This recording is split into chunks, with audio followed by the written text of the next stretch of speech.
ఇక డీటెయిల్స్ చూస్తే రంగారెడ్డి జిల్లా మంచిర్యాలలో యంగ్ ఇండియన్ పోలీస్ స్కూల్ భవనానికి సీఎం రేవంత్ రెడ్డి శంకుస్థాపన చేశారు. అంతర్జాతీయ ప్రమాణాలతో పోలీసుల పిల్లలకు వైద్యం అందించనున్నారు.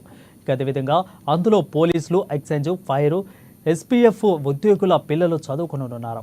ఈ కార్యక్రమంలో మంత్రి శ్రీధరబాబు, ప్రభుత్వ ప్రధాన కార్యదర్శి శాంతి కుమారి, అదేవిధంగా డీజీపీ జితేందర్ రెడ్డి తదితరులు పాల్గొన్నారు. పోలీసుల సంక్షేమం కోసం ఆలోచించిందని కాంగ్రెస్ ప్రభుత్వమేనని శ్రీధరబాబు అన్నారు. తెలంగాణ వచ్చాక గ్రూప్ 1 మెయిన్స్ నిర్వహిస్తున్నామని అన్నారు. నిరుద్యోగులకు ఉపాధి అవకాశాలు కల్పించేందుకు 10 నెలలుగా ఓ విజన్తో ముందుకెళ్తున్నామని శ్రీధరబాబు తెలిపారు.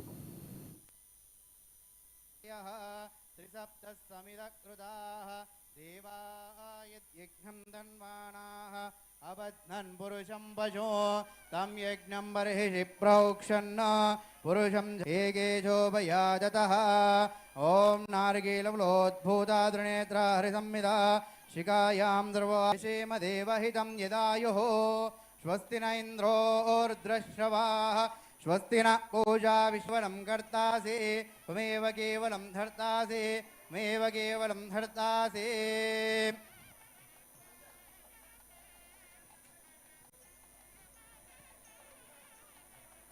ఈ రోజు గ్రూప్ 1 నిర్వహిస్తా ఉంది. గత 10 నెలల నుంచి దాదాపు 40,000 మందికి ఉపాధి అవకాశాలు కల్పించి ప్రభుత్వ ఉద్యోగాలు కల్పించిన ఈ ప్రభుత్వం మళ్ళొక్కమారు ఇంకో అడుగు వేసి రేవంత్ రెడ్డి గారు మరి గ్రూప్ 1 ఎగ్జామ్స్ నిర్వహిస్తున్నారు. దీన్ని ఏ పరిస్థితుల్లో కూడా అడ్డుకోవాలని ఆలోచన చేసిన వారికి సుప్రీం కోర్టు కూడా తీర్పిచ్చింది.